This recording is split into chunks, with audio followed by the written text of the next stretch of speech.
Hello friends, welcome back to T point tech. Students, core Java की series में previous video में हमने cover किया था नेस्टेड ट्राई कैच ब्लॉक।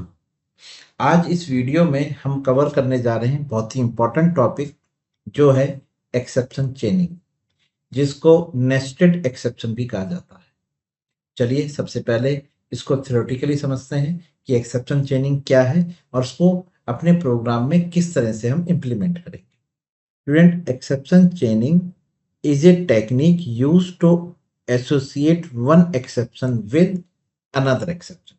यानी कि एक एक्सेप्शन को मर्ज कर दिया जाए, अपेंड कर दिया जाए दूसरी एक्सेप्शन के साथ, जिससे हमें ये पता चल सके कि पहली वाली एक्सेप्शन आने का रूट कॉज क्या रहा।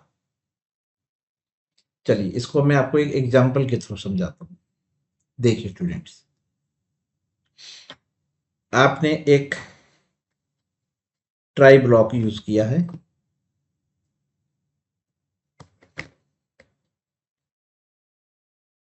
और इसका ये कैच है।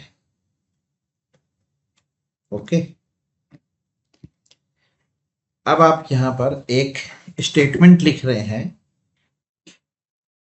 Integer z equal to x divide by y और system dot out dot print, ये आपने z प्रिंट करा है। यहाँ पर x की वैल्यू और y की वैल्यू हम यूजर से इनपुट ले रहे हैं। यूजर ने 8 इनपुट करा और 2 इनपुट करा, तो जब हम 8 को 2 से डिवाइड करेंगे तो रिजल्ट हमारे पास z में आएगा 4 और वो स्क्रीन पर प्रिंट हो गया। चलिए यहाँ तो कोई एक्सेप्शन नहीं आई, लेकिन अगर मैं यहाँ पर y की वैल्यू 0 इनपुट लेता हूँ तो 8 डिवाइड बाई 0 नहीं हो पाएगा, तो यहाँ पर एक्सेप्शन आएगी और ये थ्रो की जाएगी JVM के थ्रू, जो हम कैच बॉक्स, जो हमारा ब्लॉक है, यहाँ पर हम उसको हैंडल करेंगे। तो हम यहाँ लिखेंगे अर्थमेटिक एक्सेप्शन। ये लीजिए, ये आपकी अर्थमेटिक एक्सेप्शन आ गई, जिसको हमने हैंडल कर लिया। अब मैं यहाँ से एक कस्टम एक्सेप्शन थ्रो करना चाहता हूँ, जो एक कस्टम मैसेज प्रिंट कराएगी। तो स्टूडेंट, मैंने यहाँ पर लिखा throw throw new custom exception.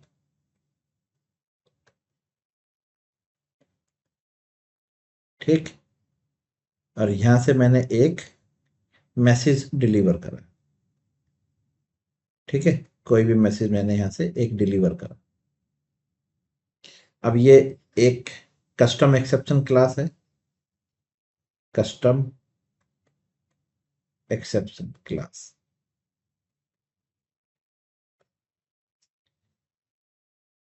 जहां पर ये मैसेज आके स्टोर हुआ है।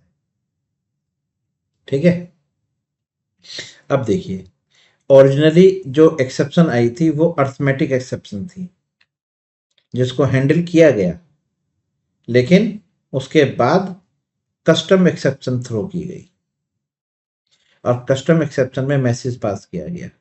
तो स्टूडेंट, आप यहां आ चुके हैं, तो यहाँ पर ये मैसेज अगर आप यहाँ प्रिंट करा रहे हैं, मतलब इसका यूज आप जहां से ओरिजिनली कर रहे हैं वहां पर ये वाला मैसेज डिलीवर होगा नहीं होगा। तो मान के चलिए आपने ये मैसेज जो भेजा, वो भेजा आपने समथिंग वेंट रॉन्ग। आपने ये मैसेज यहाँ पे एज ए आर्गुमेंट पास किया, ये मैसेज था समथिंग वेंट रॉन्ग, तो ये मैसेज स्क्रीन पर आएगा।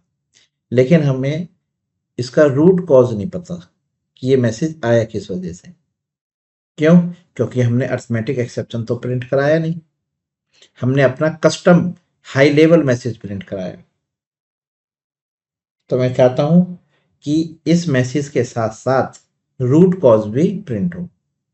तो हम क्या करेंगे, इसी कंस्ट्रक्टर के अंदर कस्टम एक्सेप्शन क्लास जो मैंने बनाई है, इसी के अंदर मैं जब मैसेज पास करूंगा तो इस मैसेज के साथ साथ यहाँ पर एक दूसरी आर्गुमेंट पास करूंगा, जिसमें मैं अपना जो ओरिजिनल एक्सेप्शन है उसको एज ए ऑब्जेक्ट पास कर दूंगा, as a parameter, object parameter. ठीक है, तो यहाँ पर ये रूट कॉज हो गया, यानी ये तो हो गई लो लेवल और ये हो गई हाई लेवल। ये हाई लेवल एक्सेप्शन हो गई, ये लो लेवल एक्सेप्शन हो गई।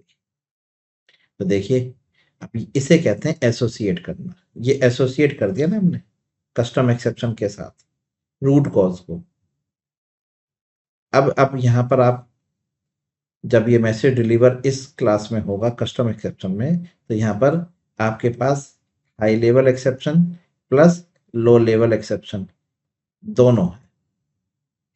तो जब आप टेस्टिंग में जाएंगे तो आपको ये मैसेज भी मिलेगा और ये मैसेज होने की वजह ये रही लो लेवल, ये भी आपको देखने को मिलेगा। यानी कि यहाँ पर समथिंग वेंट रॉन्ग भी लिखा आएगा और डिवाइड बाय 0 भी लिखा आएगा। क्लियर? चलिए स्टूडेंट, इसको ना प्रैक्टिकली करके देखते हैं। ये थ्योरी से बहुत कम समझ में आता है, इसको एक प्रैक्टिकल करते हैं, फिर दोबारा से इस थ्योरी पे आएंगे, तब आपको समझ में आएगा। चलिए देखिए, ये एक मैं यूजर से इनपुट लेने जा रहा हूँ जिसमें मैं स्कैनर का यूज कर रहा हूँ। ये मैंने स्कैनर क्लास का ऑब्जेक्ट क्रिएट करा है, सिस्टम डॉट इन। क्लियर? चलिए अब मैं यहाँ से यूजर से इनपुट लेता हूँ, system dot out dot print, और यहाँ पर मैंने एक value input Lee, enter a, जो वेरिएबल में ए में स्टोर कर दूँ। चलिए एक दूसरा मैंने इनपुट लिया, एंटर बी, इसको भी मैं वेरिएबल बी में स्टोर करा रहा हूँ। चलिए ठीक है, तो मैंने यूजर से दो वैल्यू इनपुट ली हैं। अब मैं इन दोनों के बीच में डिवाइड परफॉर्म करना चाहता हूँ, ए और बी। ठीक, तो इसके लिए मैंने क्या किया, एक क्लास बनाई कैल्सी। ओके, और इस कैल्सी क्लास का एक मेथड डिजाइन किया, स्टैटिक वॉइड डिवाइड, जो रिसीव करेगा दो पैरामीटर, फिर उनके बीच में डिवाइड परफॉर्म करेगा। ठीक, तो डिवाइड करते समय एक्सेप्शन आने के चांसेस होते हैं, तो मैंने यहाँ पर ट्राई कैच लगाया। ओके, और यहाँ लिखा integer z equal to x divide by y, और ये मैंने डिवाइड प्रिंट करा लिया। लीजिए हो गया, और यहाँ पर जो एक्सेप्शन आएगी वो आएगी अर्थमेटिक। लीजिए हो गया। ठीक, अब तक हमने जो एक्सेप्शन हैंडलिंग में सीखा वो ये था कि आप यहीं पर हाई लेवल मैसेज प्रिंट करा रहे हैं। आपने लिख दिया यहाँ पर समथिंग वेंट रॉन्ग, ये आपने लिखा। क्लियर है? चलिए अब आप इस प्रोग्राम को यहाँ पर, मतलब इस क्लास को यूज करें, तो आपने यहाँ पर कैल्सी को कॉल करा, डॉट डिवाइड, और ए और बी की वैल्यू इसमें एज ए पैरामीटर पास कर। चलिए अब इस प्रोग्राम को एक बार आप कंपाइल करिए और रन करके देखिए कि आपके सामने जो आउटपुट आया है वो एक हाई लेवल मैसेज आया। ये देखिए डिवाइड इक्वल टू 15। ठीक, ये हमारा फर्स्ट रन है। चलिए अब सेकंड रन करिए इसका, 45, और आप 0 पास करिए, तो देखिए लिखा है समथिंग वेंट रॉन्ग। ठीक है, आ गया, हमें पता चल गया कुछ गलत हुआ है। क्या गलत हुआ है, इंटरनली क्या हुआ, अंदर सिस्टम लेवल पे क्या हुआ। ये तो हाई लेवल है ना, ये तो वो मैसेज है जो मैं प्रिंट करा रहा हूँ क्लाइंट के सामने, यूजर के सामने, जो वो समझ सके कि कुछ गलत हुआ। लेकिन इंटरनली क्या हुआ, ये डेवलपमेंट फेज में चाहिए होगा हमें कि ये एक्सेप्शन आने की वजह क्या है, जिससे कि हम टेस्ट कर सकें अपने प्रोग्राम को, डीबग कर सकें। ठीक है, तो हम क्या करेंगे स्टूडेंट्स, इस चीज को देखिए समझिएगा। मैं एक यहाँ पर एक कस्टम क्लास बनाऊंगा जिसका नाम रखा मैंने माई एक्सेप्शन। आप कुछ भी नाम रख सकते हैं, मैंने माई एक्सेप्शन जो एक्सटेंड करेगी एक्सेप्शन। अगर आप एक्सेप्शन को एक्सटेंड करा रहे हैं तो उसका मतलब ये है कि माई एक्सेप्शन जो है ये एक चेक्ड एक्सेप्शन बन गई, और अगर आप यहाँ पे रन टाइम एक्सेप्शन लेते हैं तो ये एक अनचेक्ड एक्सेप्शन बनेगी। ठीक है, तो मैं इसे एक चेक्ड एक्सेप्शन के तौर पे डिजाइन कर रहा हूँ। तो मैंने लिखा एक्सटेंड एक्सेप्शन। अब इस माई एक्सेप्शन के अंदर मैं कंस्ट्रक्टर डिक्लेयर करूंगा।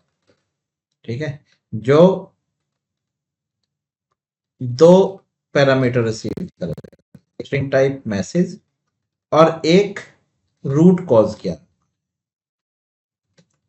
तो थ्रोवेबल मेरी क्लास है। ठीक, इसके कंस्ट्रक्टर में हमें स्ट्रिंग मैसेज और थ्रोवेबल पास करना है। तो माई एक्सेप्शन चाइल्ड क्लास है जिसके अंदर दो पैरामीटर आएंगे। ये पैरामीटर मैं सुपर में पास करूंगा, ध्यान से समझिएगा, ये सुपर में पास किए जाएंगे। सुपर इसको कहाँ भेजने वाला है? एक्सेप्शन क्लास के पास। आ गया। अब एक्सेप्शन क्लास की पेरेंट कौन है? थ्रोएबल। तो फाइनली ये जो मैसेज यहाँ से जाएगा वो एक्सेप्शन क्लास से थ्रोएबल तक पहुंचेगा। समझ में आ गया? तो दोनों चीज आपने यहाँ पर पास करी। अब आप नीचे आइए। अब आपने यहाँ पर जो डायरेक्ट मैसेज लिखा है ना, समथिंग वेंट रॉन्ग, ये मत लिखिए। ये आप यहाँ पर दोबारा से थ्रो करिए न्यू माई एक्सेप्शन। ठीक है, इसमें मैसेज लिखिए वो समथिंग वेंट रॉन्ग, और ये पास किया आपने रूट कॉज किया। तो यहां पर आप क्या कर रहे हैं? एक एक्सेप्शन के अंदर दूसरी एक्सेप्शन को एसोसिएट करा रहे हैं। इसे कहते हैं रैप कर रहे हैं। आप रैप कर दिया। अब आप यहाँ पे थ्रो लिख रहे हैं तो आपको यहाँ पर थ्रोज कीवर्ड का यूज करना है, क्योंकि आप उसको हैंडल नहीं कर रहे ना। ये चेक्ड एक्सेप्शन है तो आपको यहाँ पे लिखना है थ्रो।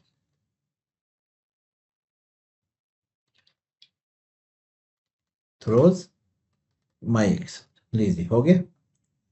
तो देखिए ओरिजिनली जो था वो अर्थमेटिक एक्सेप्शन आएगी जिसको हैंडल किया गया इस ऑब्जेक्ट में एई के थ्रू।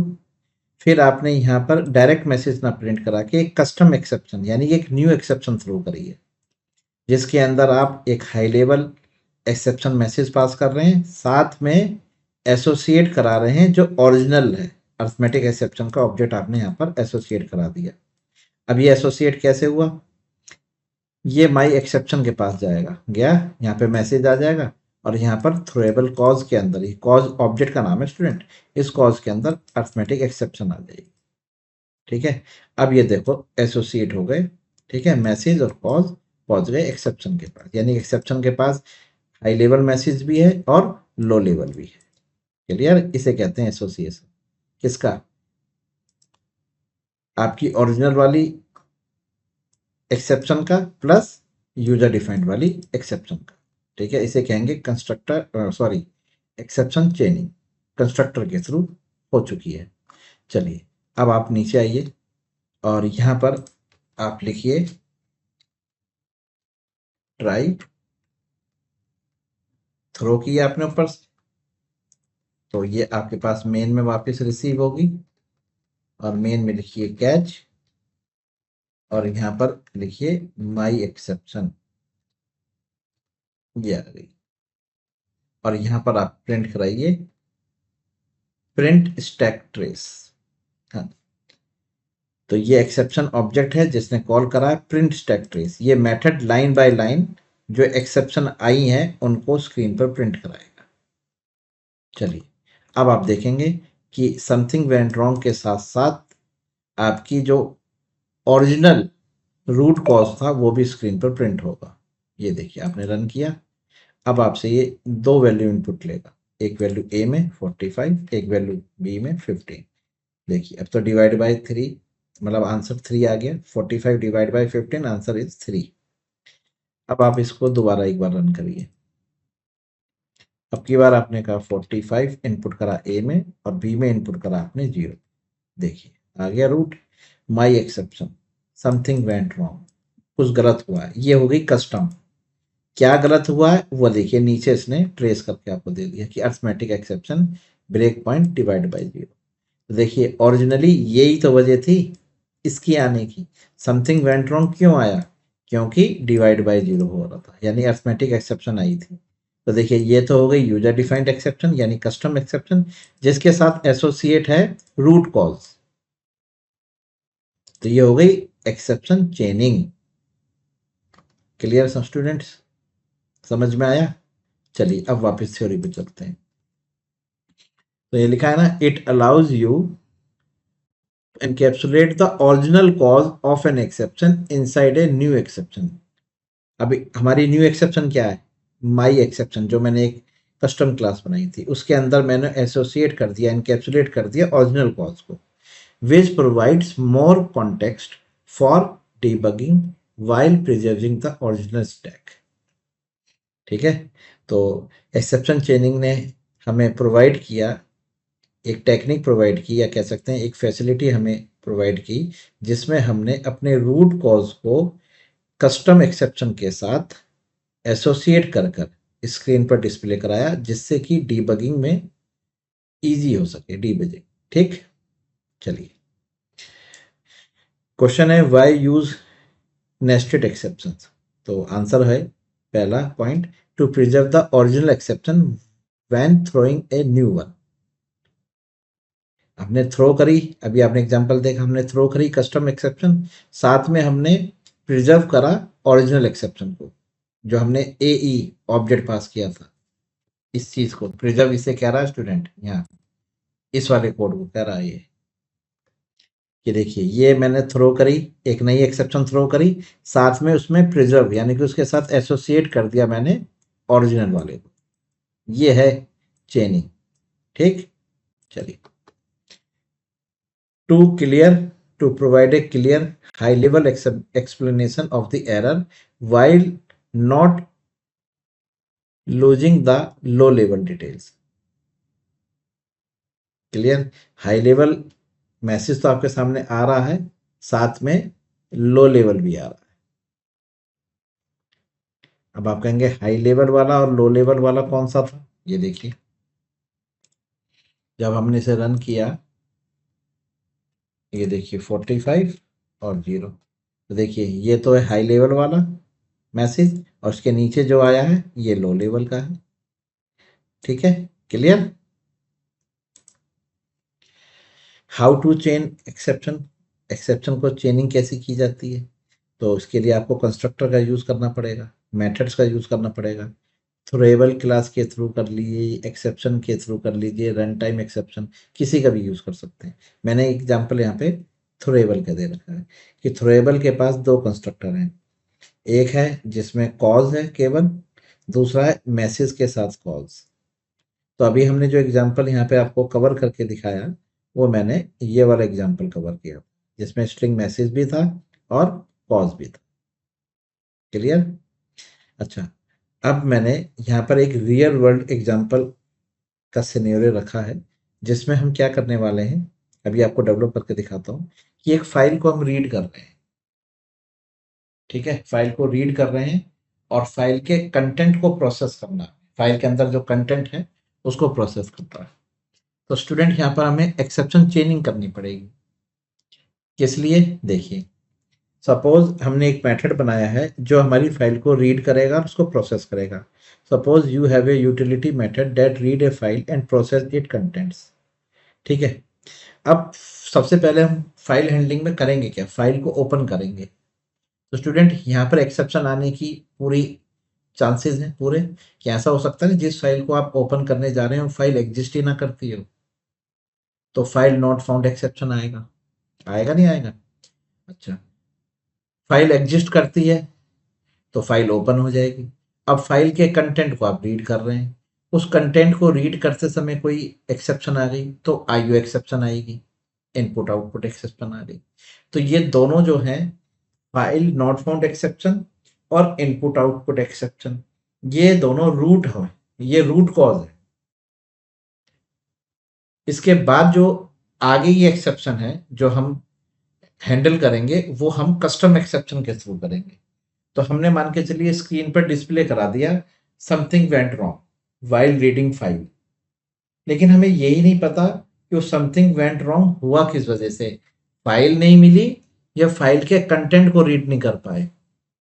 समथिंग वेंट रॉन्ग ये तो ठीक है कि कुछ गलत हुआ है, क्या गलत हुआ है, फाइल नहीं मिली या फाइल मिली लेकिन उसके कंटेंट को नहीं पढ़ पाए। तो हम चाहते हैं कि समथिंग वेंट रॉन्ग, उसके आगे ये भी लिखा है फाइल नॉट फाउंड, या उसके आगे लिखा है कि फाइल को हम रीड नहीं कर पा रहे, प्रोसेसिंग नहीं कर पा रहे हम उसके कंटेंट को। तो ये हमें पता होना चाहिए।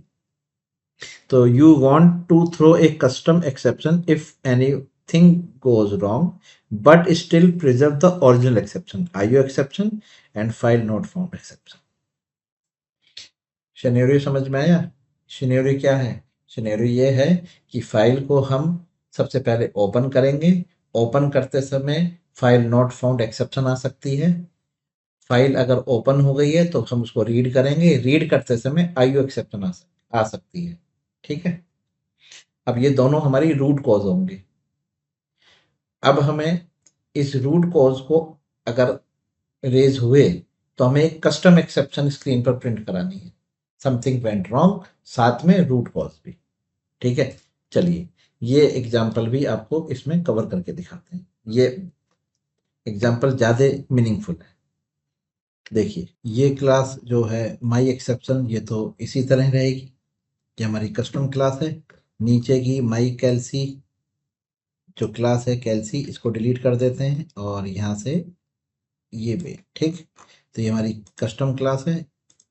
अब एक क्लास डिजाइन करते हैं जो हमारी फाइल को रीड करेगी। ठीक, तो इस क्लास का नाम रखते हैं हम रीड फाइल।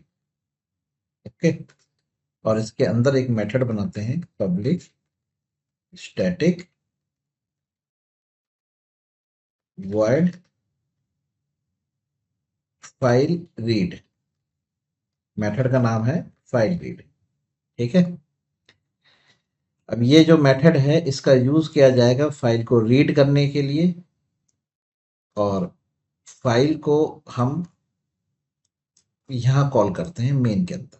तो आपने यहाँ पे read file dot file read, ठीक है, और यहाँ से आपने पास करा एक सी ड्राइव में एक डेटा नाम से मेरा फोल्डर है, उस फोल्डर के अंदर लाइन डॉट टीएक्सटी नाम से एक फाइल है। चलिए चेक कर लेते हैं इस डेस्टिनेशन को। ये देखिए सी ड्राइव डेटा नाम से एक फोल्डर है, उसके अंदर लाइन डॉट टीएक्सटी फाइल है जिसके अंदर लिखा हुआ है how are you, I am fine. तो मैंने इस पाथ को यहाँ लिखा। ठीक है, चलिए इसको हम रीड करते हैं। यहाँ पर हमने फाइल पाथ ले लिया, ये देखिए ये आपने फाइल पाथ यहाँ पे पास कर दिया। अब इस फाइल को यहाँ पे रीड करते हैं। रीड करते समय दो पॉसिबिलिटी बन सकती हैं। पहली कि फाइल एग्जिस्ट ना करे तो एक्सेप्शन आएगी फाइल नॉट फाउंड, और ऐसा भी हो सकता है कि फाइल एग्जिस्ट करती है लेकिन उस कंटेंट को हम रीड नहीं कर पा रहे, तो आएगी आईओ एक्सेप्शन। ठीक है, तो आपने क्या किया कि यहाँ पर ट्राई ब्लॉक लिखा और यहाँ लिखा आईओ एक्सेप्शन। ठीक है, अब इसके लिए आप इंपोर्ट कर लीजिए आईओ पैकेज। ये देखिए मैंने आईओ एक्सेप्शन लिखा तो ये डिफ़ॉल्ट पैकेज इंपोर्ट हो गया। सिर्फ आपको समझाने के लिए मैंने दिखा दिया है कि आपको आईओ एक्सेप्शन ये पैकेज लेना है, और फाइल को रीड करने के लिए जावा डॉट आईओ डॉट एक चाहिए बफर रीडर, और import Java dot IO dot file reader, इन क्लासेस की जरूरत हो। ठीक, तो ये मैंने इंपोर्ट कर लिया। ये आईओ एक्सेप्शन का ऑब्जेक्ट ले लिया मैंने, ये ई एक्स नाम से ले लिया एक्सेप्शन। ठीक है, चलिए अब आपने यहाँ पर बफर रीडर का एक ऑब्जेक्ट क्रिएट करा रीडर नाम से, न्यू बफर रीडर, और उस रीडर के अंदर आपने फाइल रीडर का ऑब्जेक्ट पास किया जिसमें आपने फाइल का path as a parameter pass किया। तो फाइल रीडर इस पाथ को चेक करेगा और वहाँ पे जो फाइल एग्जिस्ट करती है तो उसको ओपन कर देगा बफर रीडर में, और अगर फाइल एग्जिस्ट नहीं करती तो एक्सेप्शन थ्रो करेगा। ठीक, दो काम हो गए। अब अगर एक्सेप्शन थ्रो हुई तो आप आईओ एक्सेप्शन के थ्रू उसको हैंडल कर लेंगे, और अगर एक्सेप्शन थ्रो नहीं हुई तो आप फाइल को रीड करेंगे। तो हमने यहाँ पर वाइल लूप लगाया, फाइल जो रीड होगी उसके लिए हमने एक स्ट्रिंग वेरिएबल ले लिया str, और वाइल लूप के अंदर आपने कंडीशन लिखी str equal to reader dot read line. लीजिए, कब तक? Is not equal to null, यानी कि रीडर से आप इस फाइल का कंटेंट रीड करा रहे हैं, कब तक? जब तक नल नहीं आ जाता। और आपने यहाँ पे प्रिंट करा दिया अपना स्ट्रिंग वेरिएबल str। तो जो भी फाइल से रीड होके कंटेंट आएगा वो str में आएगा, जो यहाँ प्रिंट हो जाएगा। क्लियर? कोई डाउट? और फिर आपने फाइल को यहाँ पर क्लोज कर दिया, रीडर डॉट क्लोज। आपकी रीडर क्लोज हो गया। ठीक है, चलिए अब अगर एक्सेप्शन आई तो आपने यहां पर थ्रो किया कस्टम एक्सेप्शन, और इस कस्टम एक्सेप्शन के अंदर आपने लिखा समथिंग वेंट रॉन्ग।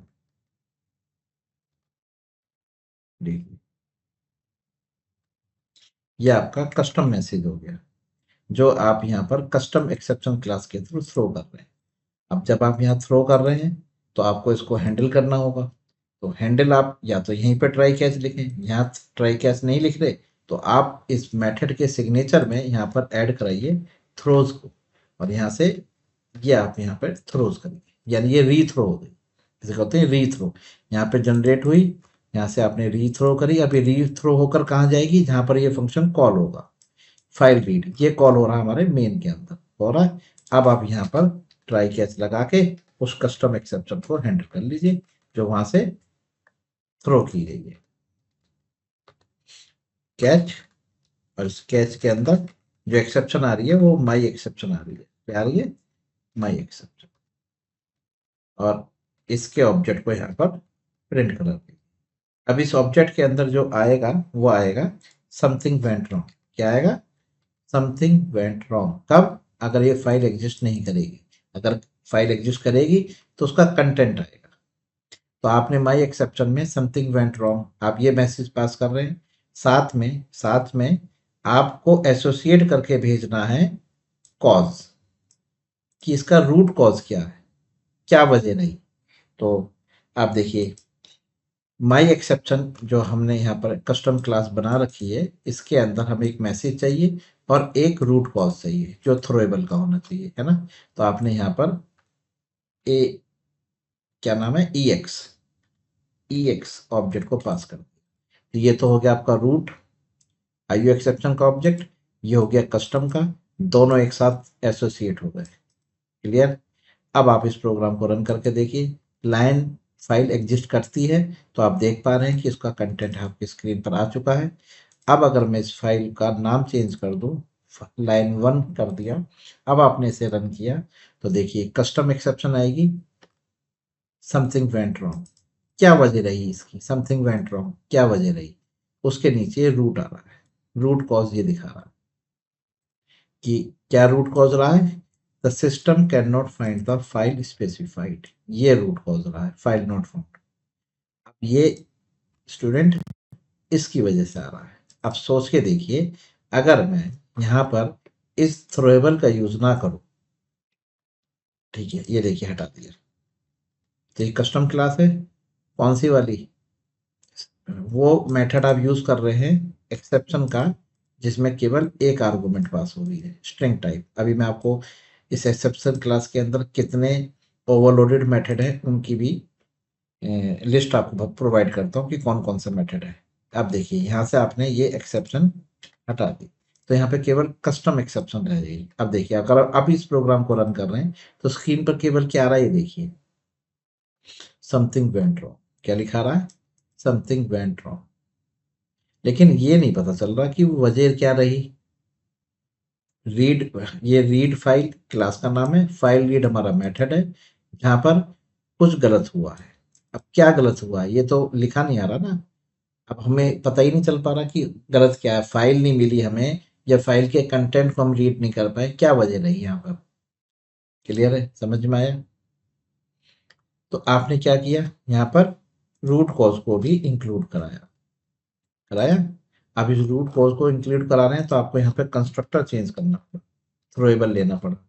ठीक, और ऑब्जेक्ट का नाम आपने कॉज रख दिया। आप कुछ भी रख सकते हैं, जरूर नहीं है कॉज।